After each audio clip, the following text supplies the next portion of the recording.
धैर्य, फोर्टिट्यूड। धैर्य विचारों का मार्शल है, इच्छा का कवच है और बुद्धि यानी कि तर्क का किला है। Francis bacon. दुर्भाग्यों से संघर्ष में ही सद्गुणों की वास्तविक पहचान है। शेक्सपियर। धैर्य ही अन्य सद्गुणों का रक्षक और समर्थक है। लोके यानी कि स्वभाव। बिना घर्षण के हीरे पर चमक नहीं आ सकती, ना ही बिना परीक्षाओं के मानव में संपूर्णता। कन्फ्यूशियस। उपरोक्त कथन और इसी प्रकार के अन्य कथनों में एक समान विचार विभिन्न रूपों में व्यक्त किया गया है। वे कहते हैं कि धैर्य, साहस, सहनशीलता या वीरता अन्य मानवों के संरक्षक व रक्षक हैं। अरस्तु धैर्य को ऐसे साधन के रूप में बताता है जिससे मनुष्य अपनी मृत्यु के भय को नियंत्रित कर सकता है। सैनिक युद्ध के मैदान में अक्सर ही जीवन के खतरे का सामना करते हैं, जैसा कि आर्चिबाल्ड बीसी अलेक्जेंडर ने इसके बारे में कहा है। मृत्यु वास्तव में मानव के अस्तित्व की सीमा है, क्योंकि आत्मा अमर हो सकती है, किंतु हाड़ मांस का पिंड, जिसे हम मानव कहते हैं, मृत्यु में घुल जाता है। यह पूरे जन्म की अलौकिक आस्था के अतिरिक्त वह हमेशा के लिए लुप्त हो जाता है। धैर्य से मानव को बुद्धि, तर्क के आदेश बल पर इस भय को नियंत्रित करने में मदद मिलती है। जिन सैनिकों में धैर्य नहीं होगा वे युद्ध के मैदान से भाग जाएंगे। एक अर्थों में बुद्धि बताती है कि इज्जतदार व्यक्ति के लिए जीवन से भी बेहतर बातें हैं तथा मृत्यु से भी बुरी चीज़ें हैं। धैर्य भय और दुस्साहस के बीच का मध्यस्थ है, औसत है। भीरुता से डर उत्पन्न होता है और साहस या हिम्मत से दुस्साहस आता है। धैर्य तो विपरीत प्रवृत्तियों के बीच संतुलन करता है। जीवन अनमोल है और इसे यूं ही नहीं फेंक दिया जाना चाहिए। यह मामूली या ध्यान न देने योग्य लक्ष्यों के लिए जोखिम में नहीं डाला जाना चाहिए। साहसिक व्यक्ति सतर्क रहता है। ऐसा नहीं है कि बहादुर व्यक्ति को डर नहीं होता, बल्कि वह तो बुद्धि तर्कणा से अपने दिमाग में डर को नियंत्रित कर लेता है। एक क्रोधित व्यक्ति का अंधाधुंध व्यवहार धैर्य नहीं है। अज्ञान या गलती से बहादुर हो जाना भी धैर्य नहीं है। बहादुर व्यक्ति वास्तविक भय का सामना उसकी गंभीरता को पूरी तरह जानते हुए करता है, किंतु अपने कर्तव्य का पालन या उच्च कारण उद्देश्य की प्राप्ति में रत रहता है। प्राचीन दार्शनिक शान, महानता, उदारचरिता और सहनशक्ति को धैर्य के भाग के रूप में मानते हैं, लेकिन धैर्य पर आधुनिक चर्चाओं में शान तथा महानता का शायद ही उल्लेख किया जाता है। धैर्य कोई ऐसा गुण नहीं है जो केवल युद्ध जैसी स्थिति में ही प्रासंगिक होता है। ईसाई लेखकों ने धैर्य का उल्लेख उन संतों के संदर्भ में किया है जो अपने धर्मों को बचाने में शहीद हो गए। इस संबंध में हमें कुछ सिख गुरुओं की शहादत को श्रद्धा के साथ याद करना चाहिए। आधुनिक समय में स्वैच्छिक कार्यकर्ता खतरे में पड़े लोगों को बचाने के लिए दौड़ पड़ने पर अपने प्राण खो देते हैं। वह अपने कर्तव्य के पालन में अपनी जान को जोखिम में डालना या दूसरों को मुसीबत से बाहर निकालने में खतरा मोल लेना धैर्य को दर्शाता है। धैर्य का प्रदर्शन सामान्य लोगों द्वारा जीवन की अनेक परिस्थितियों में किया जा सकता है, लेकिन लोग जैसे ईमानदार अध्यापक, नर्सें और अन्य अनेक जरा सी प्रसिद्धि या थोड़े से पुरस्कारों के साथ चुपचाप समाज की सेवा करते हैं, उनकी सेवा भी नायकत्व वाली है। जीवन एक युद्ध है और ऐसी अनेक वस्तुएं बातें हैं जिसके लिए मनुष्य को सेवा के आवाहन जैसी प्रतियोगिता दावेदारी करनी चाहिए। धैर्य उन चार आधारभूत सद्गुणों में से एक है जिन्हें प्लेटो व अरस्तु ने माना है। अन्य हैं बुद्धि, आत्मसंयम और न्याय। प्लेटो मानव प्रकृति के तीन पहलुओं को मानता है। उनका जोड़ा एक विशेष आधारभूत सद्गुण के साथ बनाता है। यह इसे दिया गया है। संज्ञानात्मक या बौद्धिक बुद्धि, सक्रिय शक्ति धैर्य, अभिलाषी या मानवीय संवेदनाओं से संबंधित आत्म संयम। जबकि उपरोक्त सद्गुण व्यक्ति के अपने व्यक्तित्व से संबंधित है। न्याय का सद्गुण उसके सामाजिक प्राणी होने के नाते अन्यों के साथ उसके व्यवहार से संबंध रखता है। ये सद्गुण मानव जीवन की किसी भी तर्कसंगत अवधारणा में अनिवार्य माने जाते हैं। वे मानव चरित्र की अच्छाई हेतु जरूरी है। साहस अन्य सद्गुणों के लिए कवच का काम करता है। इसके न होने पर वे नगण्य, तुच्छ हो जाते हैं या अपदार्थ हो जाते हैं। मान लीजिए कि रेल में एक निर्दोष मुसाफिर को कुछ गुंडे तंग कर रहे हैं। ऐसे में कोई दया के भाव के साथ उसकी सहायता के लिए दौड़ पड़ेगा, लेकिन तब कायरता का भाव बीच में आ जाएगा और कोई खतरा उठाने से मना कर देगा। रेलों में और भारत की सड़कों पर ऐसी घटनाएं आम हैं। ऐसी स्थिति में साहस या सहनशक्ति के न होने पर दया का भाव दब जाता है। अतः लोके का कहना है, धैर्य अन्य सद्गुणों का कवच व समर्थक है। यह बेकन के कथन का भी अर्थ है कि धैर्य इच्छा का कवच है। यद्यपि किसी के इरादे नेक हो सकते हैं, लेकिन इन्हें क्रियान्वित करने के लिए साहस का होना जरूरी है। शेक्सपियर की बात में सद्गुण की वास्तविक परीक्षा अपने दुर्भाग्य को बिना शिकायत सहन करने एवं उसका सामना करने में है। कन्फ्यूशियस कहता है कि कोई व्यक्ति मुश्किलों का मर्दानगी के साथ मुकाबला कर एवं विपरीत परिस्थितियों से संघर्ष कर ही चरित्र की मजबूती प्राप्त करता है। प्रशासनिक परिस्थितियों में सरकारी नौकरों में नैतिक साहस या दृढ़ विश्वास का साहस होना जरूरी है। उन्हें दृढ़ संकल्प का प्रदर्शन करना चाहिए और नियमों मानदंडों पर डटे रहना चाहिए तथा ऐसी कार्रवाई दबावों में नहीं आना चाहिए और अपने आप को लालचों से पराजित नहीं होने देना चाहिए।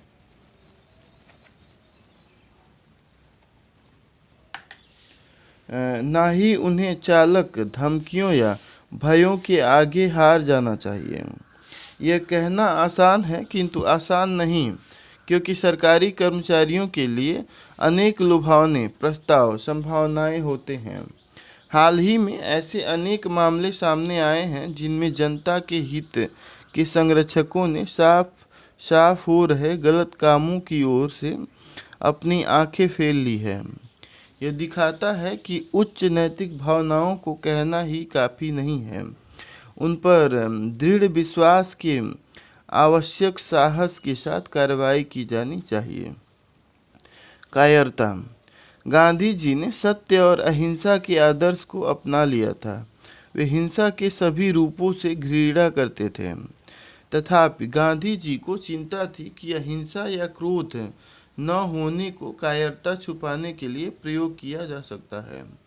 कायर व्यक्ति कोई मुद्दा नहीं उठा सकता और उसके लिए लड़ नहीं सकता। एक राजनैतिक आंदोलन के नेता होने के नाते गांधी जी जानते थे कि कमजोर और कायर लोग युद्ध नहीं लड़ सकते। गांधी जी ने इसी कारण अक्सर कायरता की निंदा की है। गांधी जी के लेखों के निम्नलिखित उद्धरण में यही बात दिखाई गई है। अहिंसा तथा कायरता परस्पर विरोधी शब्द हैं। अहिंसा शब्द सद्गुण है, कायरता सबसे बड़ा अवगुण। अहिंसा प्रेम से पैदा होती है, कायरता घृणा से। अहिंसा को हमेशा ही कष्ट उठाना पड़ता है और कायरता हमेशा कष्ट देती रहेगी। संपूर्ण अहिंसा सबसे ऊंची वीरता है। अहिंसा वाला आचरण कभी भी मनोबल को नीचा नहीं करता। कायरता हमेशा ही मनोबल की गिराती है। कायरता से बेहतर तो युद्ध में मरना है और मारे जाना है। भय का अपना उपयोग है, किंतु कायरता का कोई उपयोगिता नहीं है। यदि आपके दिल में हिंसा है तो नपुंसकता पर अहिंसा का पर्दा डालने से बेहतर हिंसक होना है। अपने प्राण बचाने के लिए किसी के चरणों में लौटने के से बेहतर तो अपने घायल व पट्टी बंधे सिर के साथ सीधा खड़ा होना है। प्रसंगवश गांधी जी के उपरोक्त अंतिम विचार से मुझे विलियम हेनली की कविता की निम्नलिखित पंक्तियां याद आ जाती हैं। समय की अंधाधुंध मार से मेरा सर लहूलुहान है, लेकिन यह किसी के सामने झुका नहीं है। समानुभूति यानी कि इम्पैथी आप लोगों को तभी समझ सकते हैं जब आप उन्हें अपने में अनुभव करते हैं। ईडन के जॉन स्टीन बैंक। समय ने मेरे दिल को दूसरों की खुशी से चमकना, दूसरों के दुख से पिघलना, द्रवित होना सिखाया है। होमर। दूसरे की नज़रों से देखना, दूसरे के कानों से सुनना और दूसरे के दिल से अनुभव करना। Alfred Adler. जब एक अच्छे आदमी को चोट पहुंचती है तो जो अच्छे कहलाते हैं वे उसके दुख के भागी होंगे। यूरिपिडस। मैं उसे ही धार्मिक कहता हूँ जो दूसरों के कष्टों को समझता है। महात्मा गांधी। मैं घायल व्यक्ति से यह नहीं पूछता कि वह कैसा अनुभव कर रहा है, मैं खुद ही घायल व्यक्ति बन जाता हूँ। वाल्ट वटमैन।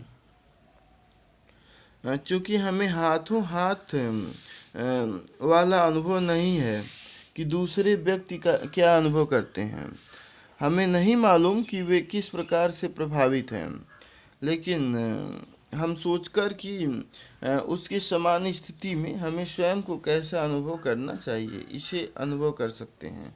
Adam Smith. आत्मनिमंजन अपने सभी रूपों में समानुभूति को समाप्त कर देता है और करुणा को भी।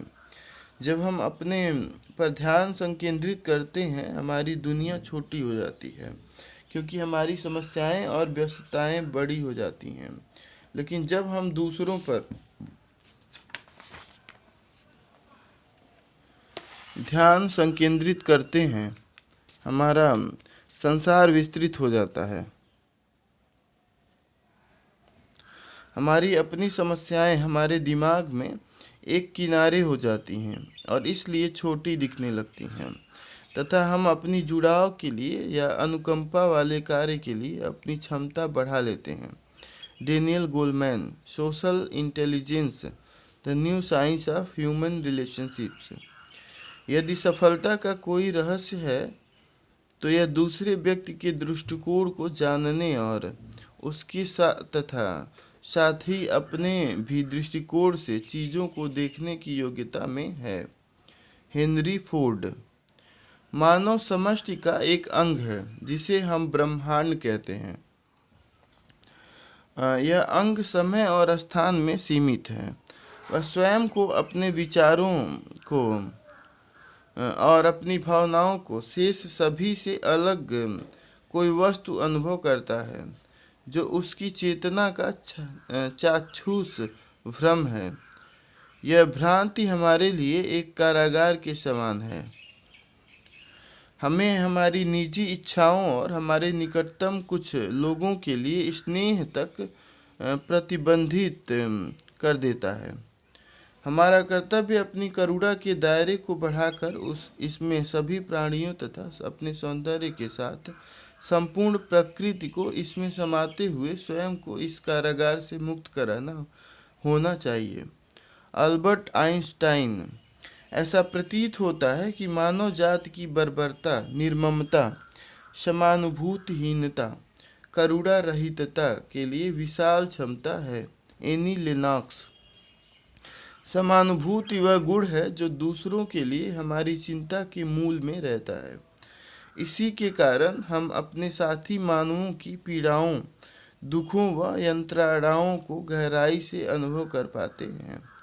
समानुभूति साथी की अनुमति और करुणा है तथा यह हमें दूसरों की भावनाओं, मनोभावों एवं संवेगों को अपना मानने की योग्यता देती है। सहानुभूति व समानुभूति में अंतर है। सरल शब्दों में सहानुभूति से तात्पर्य है कि हम किसी के लिए अनुभव करते हैं, जबकि समानुभूति का मतलब है कि हम किसी के साथ अनुभव करते हैं। समानुभूति से तात्पर्य दूसरों के साथ भावनात्मकता में हिस्सेदारी। यह पहला चरण है जब कभी कोई कठिनाई में पड़े अन्यों की मदद के लिए उद्यत होता है। नीति शास्त्र का एक मत। नैतिक भावुकतावाद मानता है कि नैतिकता का स्रोत तर्क बुद्धि की बजाय हमारे मनोभावों और इच्छाओं में है। नैतिक भावुकतावाद नैतिकता के सामान्य पहलुओं की एक सत्याभासी व्याख्या देता है। समानुभूति एक शब्द जो दूसरों के लिए एक प्रकार की चिंता के अर्थ में प्रयुक्त किया जाता है, एक महत्वपूर्ण सद्गुण माना जाता है। समानुभूतिक दृष्टिकोण अपने हितों, चालू मनोवृत्ति, कर्ता के साथ संबंधों को एक तरफ रखकर व्यक्ति के आसपास के लोगों पर व्यक्ति के क्रियाकलापों के प्रभावों के साथ सहानुभूति रखकर प्राप्त किया जाता है। स्मिथ के लिए सहानुभूति की मुख्य क्रियाविधि स्वयं को काल्पनिक रूप से दूसरों की स्थिति में रखना है, या जो अब केवल भावनात्मक संक्रमण, संगठन, सहबद्धता या अनुमान के स्थान पर अनुकरण कही जाएगी। कुछ अन्य विचारकों का मानना है कि समानुभूति में तर्क बुद्धि का तत्व भी है। चूँकि समानुभूति में उचितता, निर्णय तथा स्वतंत्रता होती है, अतः इसे प्रकृति से तर्क बुद्धिपरक माना जा सकता है और इसके प्रयोग को एक ठोस निर्णय पर आधारित गतिविधि समझा जाता है। जैसा कि एनी लेनॉक्स का कहना है, जब आदर्शवादी या धार्मिक कट्टरपन से प्रभावित लोगों में समानुभूति की गुणवत्ता का क्षय होता है, तब वे बहुत क्रूरता के साथ एक दूसरे के सामने आ जाते हैं। यह बात 20वीं शताब्दी में हुए युद्धों व आंदोलनों में हुए भयानक नरसंहारों की वजह से स्पष्ट करती है। यह मानते हुए कि समानुभूति मानव सद्गुणों की जड़ में होती है, दार्शनिकों, धार्मिक उपदेशकों और महान लेखकों ने लोगों में इस सद्गुण को स्वयं में पैदा करने के लिए प्रेरित किया है। समानुभूति जिस प्रक्रिया से काम करती है उस पर नीति शास्त्र में अक्सर चर्चा होती है और इसे कुछ सरल चरणों में दिखाया जा सकता है। एक्स देखता है कि वाई घायल है और उसे बहुत तकलीफ हो रही है। वाई की जो मानसिक स्थिति है वैसी ही मानसिक स्थिति एक्स में पैदा होती है। एक्स दर्द के भाव को अनुभव करता है, लेकिन वाई से बहुत कम तीव्रता में। ह्यूम के अनुसार जुड़ाव के एक प्रकार से या एक्स के दिमाग में, मन में वाई की पीड़ा के मनोवैज्ञानिक अनुरूपण के कारण यह भाव पैदा होता है। समानुभूति का यह भाव एक्स में वाई की मदद के लिए दौड़ने के लिए प्रेरित करता है। कुछ लोग दूसरों की तकलीफ़ों के प्रति विरक्त, तटस्थ या अप्रतिक्रियाशील रह सकते हैं, जैसा कि दुर्घटनाओं के मामलों में होता है। लोग दुर्घटना के शिकार लोगों की मदद करने से इनकार कर देते हैं या उन्हें भाग्य के भरोसे छोड़ आगे बढ़ जाते हैं। उनकी समानुभूति बहुत कमज़ोर है और वे मुसीबत में पड़े हो लोगों की मदद करने योग्य ऊर्जा बटोरने में असफल रहते हैं। समानुभूति मानव प्रकृति का सहजात पहलू है। मानवीय मानसिक घटना गठन के अन्य पहलुओं के समान यह भी मानवीय जैविक विकास की प्रक्रिया में उत्पन्न हुआ होगा। यथा स्थिति इसने मानव को पर्यावरण के अनुकूल होने, जीवित बने रहने तथा संतानोत्पत्ति योग्य बनने में सहायता की है। और हाँ, इसमें सांस्कृतिक घटक भी है। जॉन स्टीनबैक कहता है कि दूसरों को समझने के लिए हमें वैसे ही अनुभव करना है जैसा कि वे करते हैं। इलियाद तथा ओडिसी महाकाव्यों के प्राचीन यूनानी रचयिता होमर कहते हैं कि अनुभव हमें दूसरों की खुशियों और दुखों को बांटना सिखाता है। यूरिपिडेस के अनुसार सज्जन लोगों को अन्य सज्जन लोगों की दुखों को अनुभव करना चाहिए। एल्फ्रेड एडलर, जिसने फ्रायड व कार्ल यूंग के साथ मिलकर मनोविश्लेषण का आरंभिक अध्ययन किया, का कथन समानुभूति की सारगर्भित परिभाषा है। एडम स्मिथ का कथन समानुभूति की क्रियाविधि का सरल वर्णन है। जैसा कि कहा गया है, इसमें हमारा स्वयं को दूसरे की स्थिति में रखना और उनकी तकलीफों की कल्पना करना है। समानुभूति अनेक परिस्थितियों में वजूद में आ जाती है। निजी जीवन में, सामाजिक जीवन में और व्यावसायिक जीवन में तथा साहित्यिक रचनाएं जैसे उपन्यास, नाटक और कविताओं का आनंद लेने में भी। समानुभूति उन बाधाओं को तोड़ने में भी काम आती है जो अहमवादी प्रवृत्तियों लोगों के चारों ओर खड़ी कर देती है। साधारणतया लोग आत्मकेंद्रित या अपने में डूबे घरेलू समस्याओं में, छोटी छोटी प्रतिद्वंदिताओं और ईर्ष्याओं में और अपने कैरियर व धन को लेकर परेशानी में फंसे रहते हैं। समानुभूति की गुणवत्ता को बेहतर करने के लिए बेचैन अहम को शांत करना जरूरी है। ऐसा अनेक प्रकार से किया जा सकता है। मनुष्य को दूसरे की बात सावधानी पूर्वक ध्यान लगाकर सुननी चाहिए और एकांतिक होने के लोभ से बचना चाहिए। साहित्य एवं मानविकी पढ़ते समय इधर उधर से ध्यान हटाकर उसी में पूरा ध्यान लगाना चाहिए। व्यक्ति को अपने मित्रों व संबंधियों द्वारा अनुभव की जा रही समस्याओं में वास्तव में रुचि लेनी चाहिए और दखलंदाजी किए बिना ही उनकी मदद की पेशकश करनी चाहिए। व्यक्ति को अपने अवैयक्तिक हितों को बढ़ाने और आत्म तल्लीनता को कम से कम करना चाहिए। जैसा कि डेनियल गोलमैन ने कहा है, जब लोग अपनी समस्याओं में डूबे होते हैं तो वे समस्याएं उन्हें बड़ी और भारी लगती हैं। वे किसी के दिमाग से अन्य मामलों को ढेर से अलग कर लेते हैं और मनोवैज्ञानिक दबाव बना लेते हैं। व्यक्ति के दृष्टिकोण आत्मपरक व असंतुलित हो जाते हैं। इस समस्या का सर्वोत्तम हल हमारे हितों के दायरे को बड़ा करना और उन्हें प्रदर्शित करना है। अल्बर्ट आइंस्टाइन का विचार है कि हमारे हित हम और हमारे निकटस्थ संबंधियों तक ही सीमित नहीं रहने चाहिए। हमारे हित सभी जीवित दुनिया तथा प्रकृति की सुंदरता तक पहुंचने चाहिए। आइंस्टाइन गणितीय सरलता एवं प्रकृति के प्राकृतिक नियमों के लालित्य से विशेष रूप से प्रभावित थे। उनके शब्दों में चतुर ही साह यानी कि भगवान है, किंतु आइंस्टाइन निजी ईश्वर में विश्वास नहीं करते। व्यवसाय के संदर्भ में समानुभूति भावनात्मक बौद्धिकता का मुख्य घटक है जिसकी प्रबंधकों को जरूरत होती है।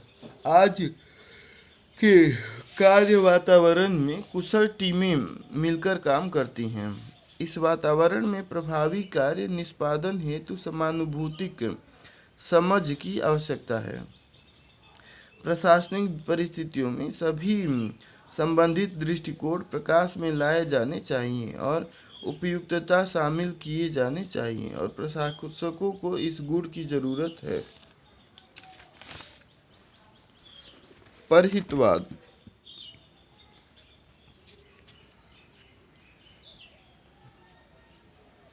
परहितवाद या निस्वार्थता दूसरों के कल्याण हेतु चिंता करने का सिद्धांत या प्रवृत्ति है। यह अनेक संस्कृतियों में परंपरागत सद्गुण है एवं विभिन्न धार्मिक परंपराओं एवं धर्मनिरपेक्ष विश्व विचारों का केंद्रक पहलू है। यद्यपि दूसरों जिनके लिए चिंता की जानी चाहिए की अवधारणा संस्कृतियों व धर्मों में अलग अलग हो सकती है। परहितवाद या निस्वार्थता स्वार्थीपन का विलोम है। परहितवाद की नैतिकतावादी परहितवाद और नैतिक परहितवाद के नामों से भी जाना जाता है। एक सिद्धांत है, यह मानता है कि व्यक्ति के क्रियाकलापों का नैतिक मूल्य व्यक्ति के स्वयं पर पड़ने वाले प्रभावों की चिंता किए बिना केवल व्यक्ति पर पड़ने वाले प्रभाव पर ही निर्भर करता है। परहितवाद के सिद्धांत को इस प्रकार कहा जा सकता है, एक क्रियाकलाप नैतिक दृष्टि से सही है यदि उस क्रियाकलाप के परिणाम कर्ता को छोड़कर प्रत्येक के लिए प्रतिकूल से अधिक अनुकूल हो। अगस्त काम्टे की परहितवाद की परिभाषा दूसरों के लिए जीने को कहते हैं। अगस्त काम्टे ने परहितवाद शब्द गढ़ा था। उसका मानना था कि आत्महितों को त्याग देने और दूसरों के लिए जीने का नैतिक दायित्व सभी लोगों का है। काम्टे के लिए नैतिकता का पहला सिद्धांत आत्म संबंधी नैसर्गिक प्रवृत्तियों के ऊपर सामाजिक सहानुभूति की विनियंत्रक उच्चता है। परहितवाद में जीवन के नियम व कर्तव्य को इस प्रकार बताया जा सकता है दूसरों के लिए जियो। परहितवाद को परिभाषित करने के अन्य ढंग भी हैं, किंतु ये सभी परिभाषाएं सामान्यतः दूसरों को लाभ पहुंचाने या अपने स्थान पर दूसरों की सेवा के नैतिक मूल्य का उल्लेख करती हैं। C.D. ब्रॉड परहितवाद को इस तरह परिभाषित करते हैं, यह सिद्धांत कि हम में से प्रत्येक का दूसरों को लाभ पहुंचाने का विशेष उत्तरदायित्व है। W.G. मैक्लॉगन के अनुसार अपने साथियों के कष्ट को समाप्त करना और खुशी बढ़ाना। परहितवाद बिल्कुल सीधे सादे ढंग से मानता है कि यह निश्चित करते हुए कि उसे क्या करना चाहिए, आदमी अपने सुख भोग या प्रसन्नता को बिल्कुल छोड़ सकता है या छोड़ देना चाहिए। एक तरह से उपयोगितावाद परहितवाद में परिणामित हो सकता है। उपयोगितावाद ऐसे क्रियाकलापों का समर्थन करता है जो समाज के कल्याण को बढ़ाते हैं। चूँकि शेष समाज हमेशा ही उपयोगितावादियों से अधिक रहेगा, एक उपयोगितावादी किसी प्रकार के परहितवाद का व्यवहार करेगा। तथापि पुरातन अर्थशास्त्री सिद्धांत मानता है कि यदि हर अर्थशास्त्री कर्ता अपने हित को ही देखेगा तो सामाजिक कल्याण सर्वाधिक हो जाएगा। यह विचार परहितवाद के विरुद्ध काम करता है। एक नैतिक सिद्धांत के रूप में परहितवाद की आलोचना की गई है।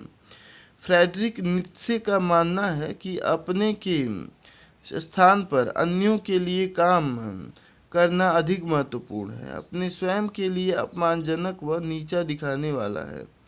उनका भी यह भी मानना है कि अपने से अधिक दूसरों की कीमत औकात अधिक समझने वाला विचार व्यक्ति के आत्मविकास, उत्कृष्टता और रचनात्मकता के अनुसरण में बाधक होता है। तथापि वह यह भी कहता है कि व्यक्ति का अपनों से कमजोर की सहायता करने का कर्तव्य होता है। अनेक लेखकों का विश्वास है कि किसी के दीर्घावधि हितों का दूसरों के लिए बलिदान कर देना बुद्धिसंगत नहीं है। मनोवैज्ञानिक अहम वह सिद्धांत है कि मानव सदा ही अपने हित में कार्य करता है और वास्तविक परहितवाद असंभव है। बुद्धि संगत विचार यह है कि तर्क संगतता अपने स्वयं के हित में काम करने में होती है, बिना यह बताए कि यह व्यक्ति के नैतिक उत्तरदायित्व को किस प्रकार प्रभावित करता है। अनेक लेखक सच्चे परहितवाद की संभावना पर प्रश्न उठाते हैं। मनोवैज्ञानिक अहमवाद सिद्धांत के अनुसार बांट लेने का, सहायता करने का या त्याग बलिदान करने का कोई भी क्रियाकलाप वास्तव में परहितवाद नहीं कहा जा सकता। यद्यपि ये रुचि रहितता और आत्मवंचन यानी कि त्याग लगते हैं। नैतिक कर्ता मनोवैज्ञानिक संतुष्टि के रूप में अंतर्भूत पुरस्कार पा सकता है। यह संतुष्टि के विचार को बहुत अधिक विस्तृत करना हो सकता है, क्योंकि उदाहरण के लिए अपने जीवन का बलिदान देने वाला सैनिक सामान्य अर्थों में कोई पारितोषिक प्राप्त नहीं करता है। सत्यवादिता।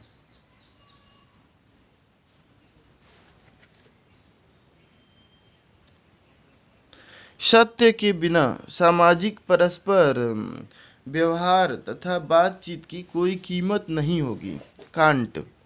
ईश्वर से कहा गया, आपका नियम सत्य है और इसी कारण जो सत्य के विपरीत है सही यानी कि उचित नहीं हो सकता। लेकिन यह संदेह कौन करता है कि प्रत्येक झूठ सत्य के विपरीत है, अतः कोई भी झूठ उचित नहीं हो सकता। Saint Augustine.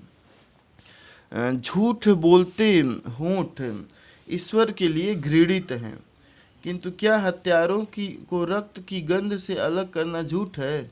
जॉनसन। सामान्य नियम यह है कि सत्य को कभी भी भंग नहीं किया जाना चाहिए, क्योंकि यह जीवन की सुविधा के लिए सर्वाधिक महत्वपूर्ण है कि हमें आपसी विश्वास से पूर्ण सुरक्षा मिलनी चाहिए। तथापि कुछ अपवाद तो होने ही चाहिए। उदाहरण के लिए, यदि कोई हत्यारा आपसे पूछे कि वह आदमी किस ओर गया है, तो आप उसे वह बताएंगे जो दही है, क्योंकि विगत उत्तरदायित्व के अधीन आप हत्यारे के लिए एक आदमी से विश्वासघात नहीं कर सकते। किंतु मैं एक बीमार व्यक्ति को घबराहट से बचाने के लिए उससे झूठ बोलने के कानून को नकारता हूँ। परिणामों से आपका कोई सरोकार नहीं है, आपको सच बताना होगा। जॉनसन। आप चाहे एक ही होने के कारण अल्पमत में हो, सत्य तो सत्य ही रहता है। महात्मा गांधी। सत्य तो प्रकृति से नैसर्गिक रूप से स्वयं सिद्ध है। जैसे ही आप इसको घेरे हुए अज्ञान के जालों को साफ करते हैं, यह चमक जाता है। सत्य कभी भी उचित सही उद्देश्य की हानि नहीं करता। गांधी। बहुविध प्रचार के कारण कोई दोष त्रुटि सत्य नहीं हो जाता, और ना ही सत्य इसलिए गलत नहीं हो जाता कि कोई उसे देखता नहीं है। गांधी। चेतना के मामले में बहुमत के नियम की कोई जगह नहीं है। गांधी। समझदारी की बातें प्रायः भोले भाले लोगों के मुख से निकलती है, लेकिन साथ ही ये बुजुर्गों के मुख से भी प्राप्त होती है। इसकी परख का सुनहरी नियम हर बात को तर्कना व अनुभव के कारण के प्रकाश में जांचना है, चाहे वे कहीं से भी प्राप्त हों। गांधी। सत्य का तब तक कोई मूल्य नहीं है जब तक यह इसके लिए प्राण त्याग के लिए तत्परता से सिद्ध करने वालों में मूर्त रूप नहीं ले लेता। गांधी। जो व्यक्ति सत्य के साथ खिलवाड़ करता है वह अहिंसा की जड़ पर प्रहार करता है। जो क्रोध करता है वह हिंसा का दोषी है। गांधी। संसार के सभी धर्म अन्य बातों में भिन्न हो सकते हैं, लेकिन समवेत स्वर में इस बात का दावा करते हैं कि इस संसार में सत्य के सिवाय कुछ भी चिरंतन नहीं है। गांधी। नैतिकता ही सब बातों का आधार है और सत्य ही संपूर्ण नैतिकता का सारगार है। वचन भंग करना सत्य का पहला आत्मसमर्पण है। गांधी। वचन भंग करना व्यक्ति के ऋण को वापस करने से इनकार से बड़ा दिवालियापन नहीं है। गांधी। सत्य का मार्ग अपने विरोधी पर हिंसा की अनुमति नहीं देता। गांधी। गलती की कल्पना करना सत्य को खोजने से सरल है, क्योंकि पहले वाली तो धरातल पर रहती है और सरलता से दिखाई देती है, जबकि दूसरा सत्य गहराई में रहता है, जहाँ कम ही लोग इसकी खोज के इच्छुक होते हैं। जोहन वोल्फगैंडा वॉन गेटे। यदि आप सत्य को चुप करा दें और इसे जमीन में दबा दें तो यह पनपेगा, अपने में इतनी विस्फोटक शक्ति संग्रह कर लेगा कि जिस दिन यह फूटकर निकलेगा या उस दिन यह अपने रास्ते में आने वाली हर चीज को उड़ाकर राख कर देगा। एमिजोला।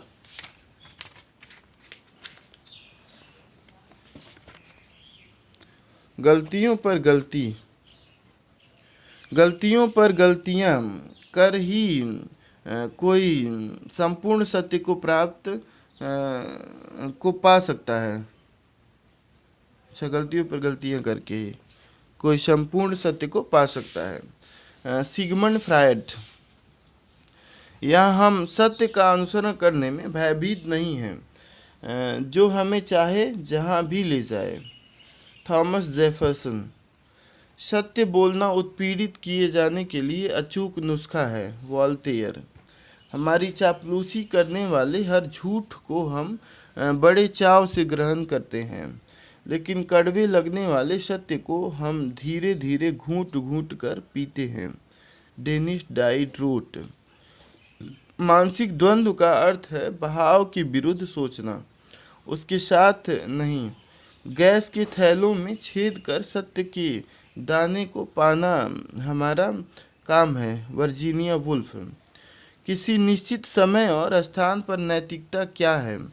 यह वह है जिसे उस समय वहाँ बहुमत पसंद करता है, और अनैतिकता वह है जिसे वे पसंद नहीं करते। Alfred North Whitehead. सत्य से बढ़कर कोई देवता नहीं है। गांधी। यदि आप सत्य की व्याख्या करने चले हैं तो लालित्य टेलर के लिए छोड़ दीजिए। Albert Einstein. संकल्पना जिसे सुंदरता के तौर पर ग्रहण करती है वह सत्य ही होना चाहिए। John Keats. सत्य में आप जो बढ़ाते जाते हैं वह सत्य से अलग होता जाता है। एलेक्जेंडर सोल्जेनित्सन। मानव ने सदा ही अपने दंभ यानी कि शान, आराम और फायदे के लिए सच्चाई की कुर्बानी दी है। वह जीवित रहता है इसका विश्वास दिलाकर। डब्ल्यू सेमरगैट मॉगम। The summing of 1938। सत्य कहीं नहीं है, केवल संकल्पना है। Gustave Flaubert. सच्चाई एक ऐसा विषय है जिसकी अनेक शाखाएं हैं। यह दर्शन, धर्म, नैतिकताओं व साहित्य में विभिन्न चर्चाओं में इसका उल्लेख होता है। अनेक राजनैतिक तथा सामाजिक आंदोलनों के नेताओं का दावा है कि यह सत्य पर आधारित है। उदाहरण के लिए गांधी जी सत्य को सर्वोच्च स्थान देते थे। यह सर्वश्रेष्ठ निजी सद्गुण है।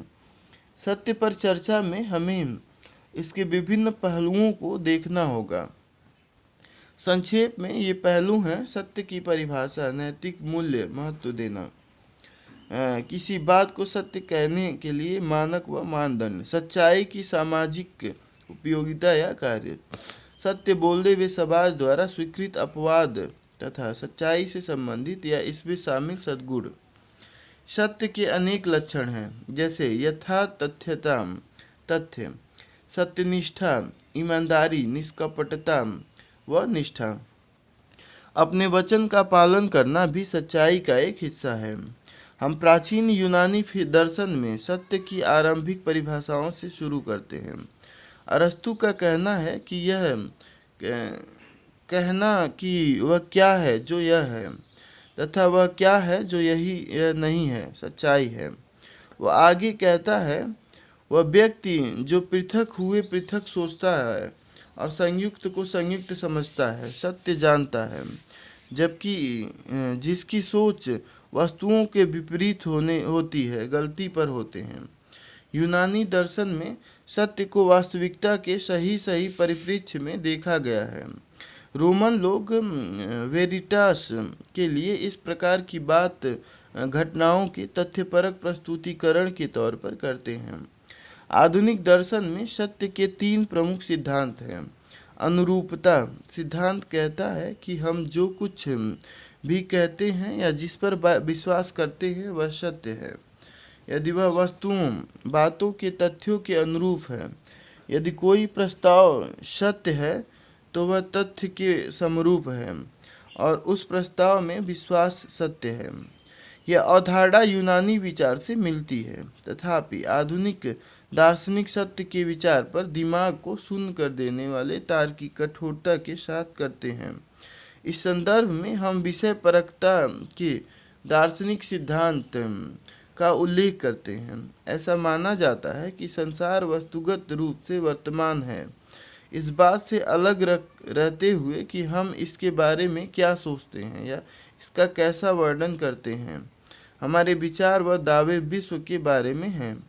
2 कथनों का अर्थ यह है कि हमारे दावे वस्तुगत ढंग से सत्य या मिथ्या इस पर आधारित है कि विश्व कितना वस्तुगत है।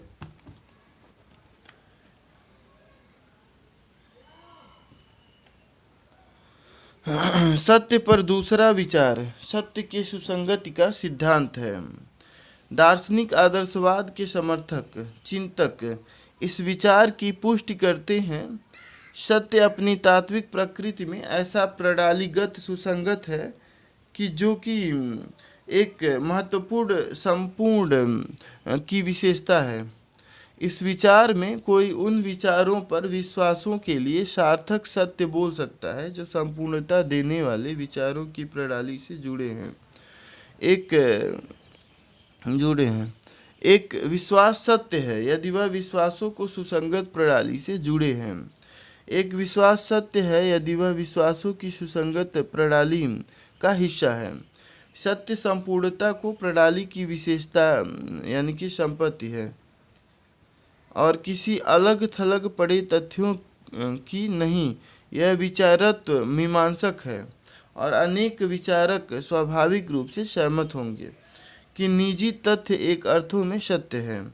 आदर्शवादी विचारक भी आत्मपुष्टि की प्रक्रिया में सत्य के विषय में तत्व मीमांसक अर्थों में बोलते हैं।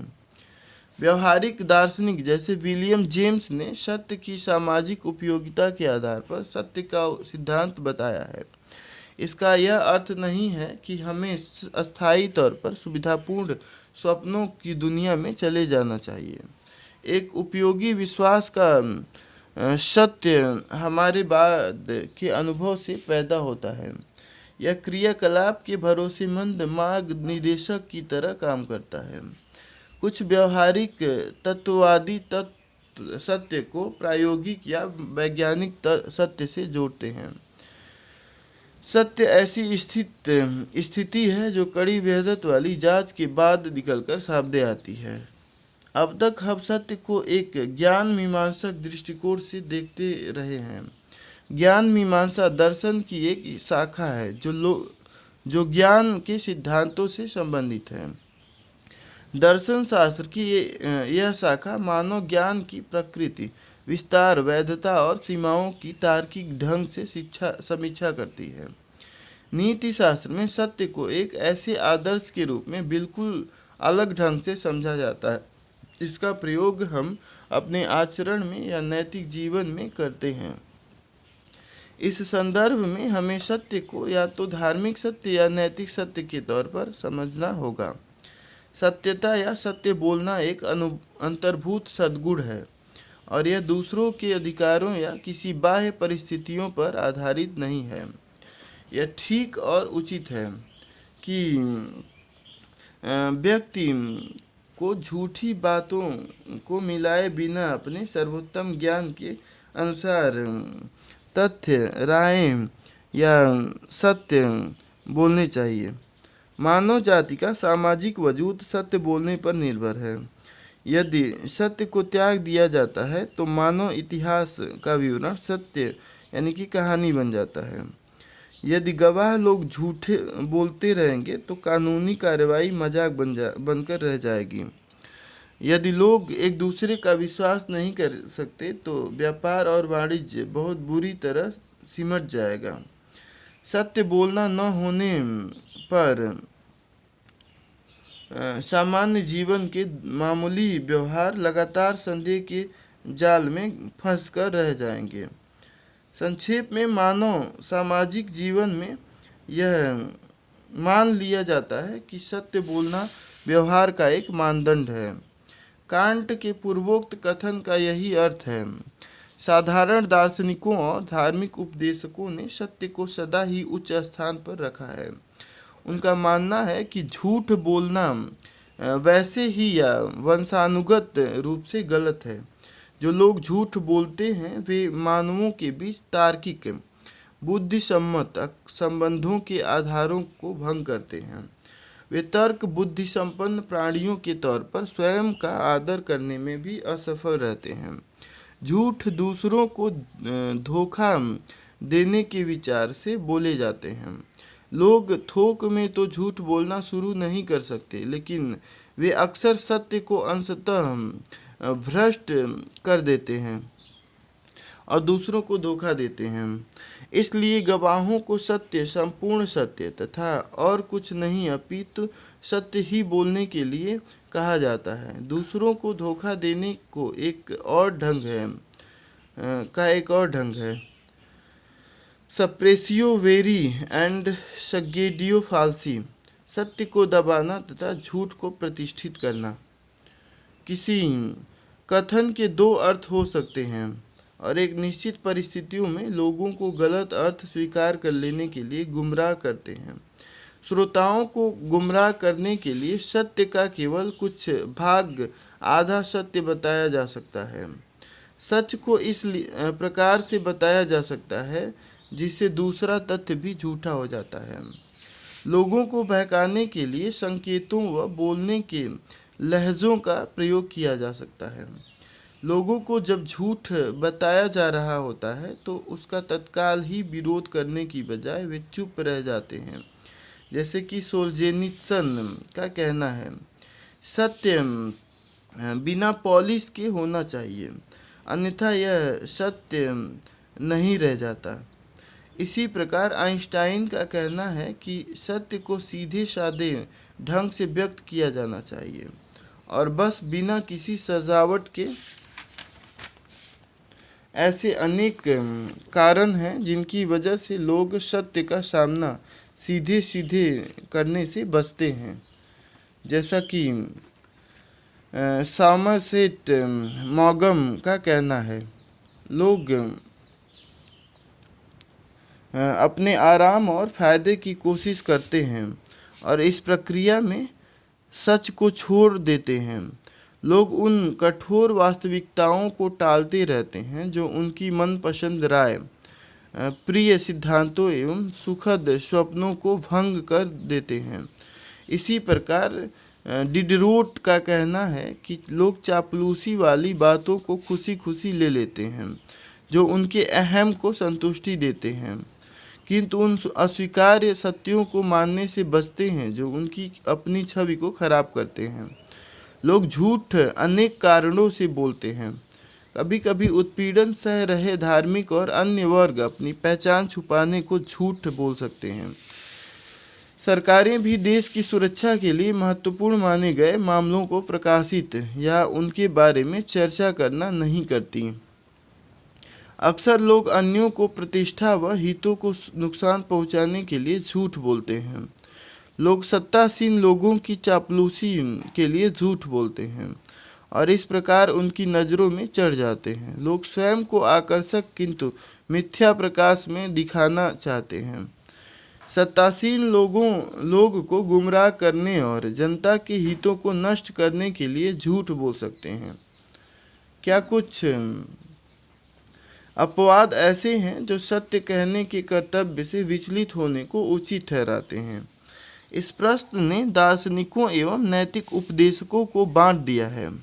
सुकरात का कहना है कि शत्रु से बचाव के लिए और दूसरों को हानि से बचाने के लिए झूठ बोले जा सकते हैं, लेकिन अनेक दार्शनिक सत्य को ऐसे सद्गुण के रूप में मानते हैं जिसके कोई अपवाद नहीं हो सकते। इस प्रकार सेंट ऑगस्टीन मानते हैं कि कोई भी झूठ उचित नहीं हो सकता, क्योंकि यह दैवी व्यवस्था है।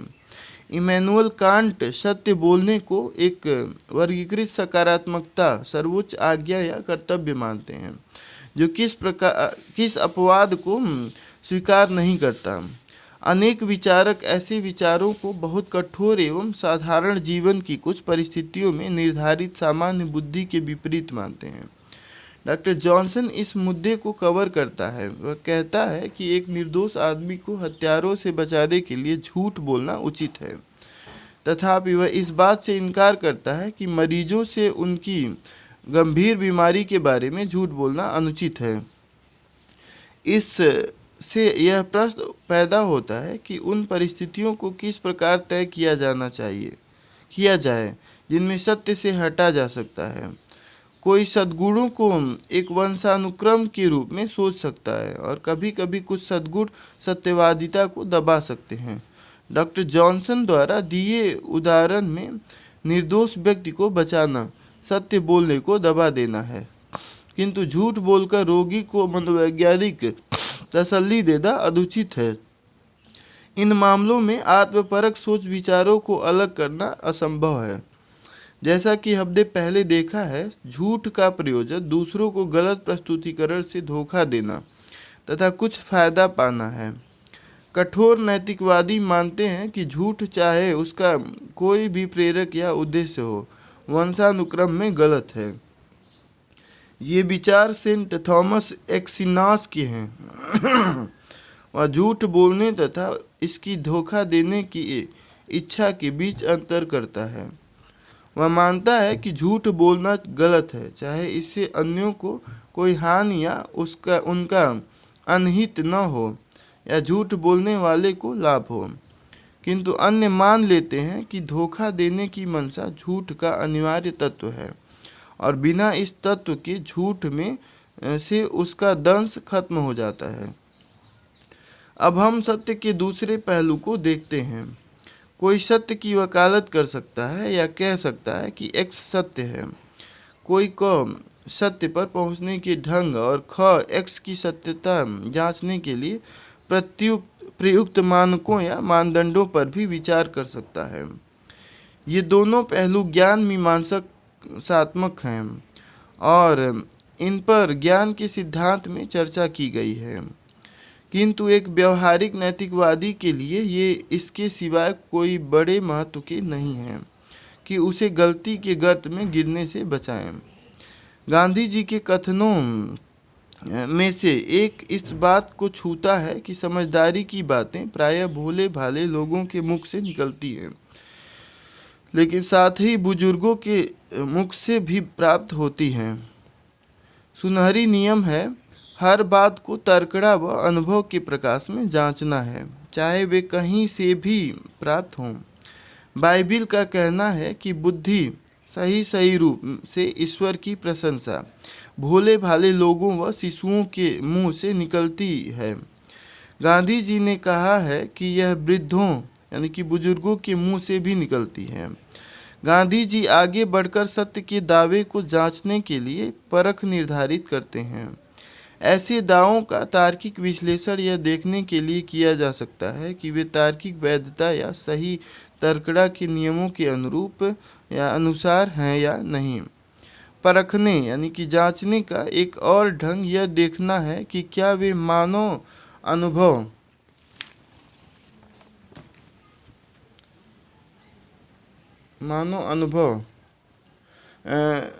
से अनुभवजन्य हैं या वे वैसे हैं जैसे कि प्राकृतिक दुनिया में होते हैं। गांधी जी की टिप्पणी उनकी दार्शनिक सोच को दिखाती है। यह जरूर है कि गांधी जी सत्य को व्यावहारिक नैतिकवादी, एक सुधारक तथा एक आदर्शवादी की नज़र से देखते हैं। एक और बात यह है कि सत्य को समझना कितना सरल या कठिन है। गांधी जी कहते हैं कि सत्य में स्वयं साक्ष्य का गुण होता है। एक बार जब हम इसे देख लेते हैं तो हम इसे और आगे बिना किसी बौद्धिक प्रयास के पहचान सकते हैं। इसके लिए केवल इतना ही करना है कि हमें इसको आच्छादित करने वाले अज्ञान के पर्दे को उठाना है। गेटे इस विचार को अपेक्षाकृत भिन्न ढंग से प्रस्तुत करता है। उसके अनुसार गलत तो सतह पर ही दिख जाता है, जबकि सत्य दबे हुए ढांचों में पड़ा रहता है। लोग सत्य को खोदकर निकालने का परिश्रम करने के लिए तैयार नहीं हैं। अनेक लेखक सत्य की उच्च विशेषताओं, गुणों का एवं सत्य का अनुसरण करने के अटल नैतिक कर्तव्य का उल्लेख करते हैं। हम इस संदर्भ में गांधी जी के उद्धरणों पर विचार करते हैं कि वे सत्य को नैतिकता का तत्व या सार मानते हैं। सद्गुणों में इसका स्थान सर्वोच्च है। गांधी जी का विश्वास है कि यद्यपि धर्म विभिन्न मामलों से भिन्न है, किंतु वे इस दुनिया में सत्य को नित्य मूल्य को मानने में एकमत है। गांधी जी सत्य को अहिंसा के बराबर मानते हैं। अन्य शब्दों में, चाहे व्यक्ति के लक्ष्य उच्च हों, उन्हें प्राप्त करने के लिए अहिंसा का सहारा नहीं लिया जाना चाहिए। सत्य की ईश्वर से या ईश्वर अहिंसा से बराबरी दुर्बोधता से युक्त नहीं है। उदाहरण के लिए, सत्य एवं अहिंसा दो भिन्न संकल्पनाएं हैं तथा उनकी पहचान या बराबरी के दावों में वर्गीकृत त्रुटि होती है। तथापि हमें केवल कथनों को रेखांकित करने वाली नैतिक भावना पर ही विचार करना है। यह है कि आदर्शों की उच्चता उनको प्राप्त करने के लिए हिंसा का प्रयोग उचित नहीं हो जाएगा। इसके परिणाम स्वरूप साधन और लक्ष्य का प्रश्न पैदा होता है। दोनों ही लक्ष्य जिनका हम अनुसरण करते हैं और उनकी प्राप्ति के लिए हम जिन साधनों का प्रयोग करते हैं, अच्छे उचित होने जरूरी हैं। गांधीवादी विचार के लिए यह सोच महत्वपूर्ण है। सत्य की ईश्वर से बराबरी का मतलब है कि जो लोग ईश्वर में विश्वास करते हैं उन्हें सत्य का मार्ग अपनाना होगा। सत्य का अनुसरण, चाहे वह निजी या सार्वजनिक जीवन में हो, कठिन है। एक व्यवहारिक नैतिकवादी होने के नाते गांधी जी ने जोर दिया कि सत्य की सिर्फ सैद्धांतिक चर्चा या सद्गुण के तौर पर सत्य की प्रशंसा के पुल बांध देना व्यर्थ है। लोगों को सत्य को अपने वास्तविक जीवन में एक व्यवहारिक सद्गुण के तौर पर अपनाना होगा। उन्हें सत्य के तंग व सीधे रास्ते पर चलना होगा और इसके लिए जीवन को बलिदान करने के लिए तैयार रहना होगा। वास्तविक जीवन में कुछ थोड़े से ही लोग ऐसी नायकत्व की दूरी तक जाना चाहेंगे, किंतु सामान्यतः वे समझौते कर लेते हैं। तथापि ऐसे अनेक उदाहरण हैं जहाँ की संत लोग व सामान्य नागरिकों ने भी उस बात के लिए अपने प्राण दे दिए जिसे वे धार्मिक सत्य मानते थे। अनेक लोगों ने अपने आप को उन आंदोलनों तथा धार्मिक सत्यों के लिए बलिदान कर दिया जिन्हें वे सत्य का मूर्त रूप मानते थे। जैसा कि वाल्तेवर कहता है, जो लोग अलोकप्रिय सत्यों को प्रस्तुत करते हैं वे उत्पीड़न के खतरे को बुलावा देते हैं। लेकिन जैसा कि वर्जीनिया वुल्फ का कहना है, बौद्धिक लोगों ने सत्य को खोज में उच्च प्रकार की शून्यताओं की हवा निकाल दी है। जैसा कि जेफरसन कहता है, व्यक्ति को यह सोचे बिना कि यह कहाँ ले जाएगा, इसका क्या परिणाम होगा, सत्य का अनुसरण करना चाहिए। बुरे परिणामों की आशंका से सत्य की खोज को त्याग नहीं देना चाहिए।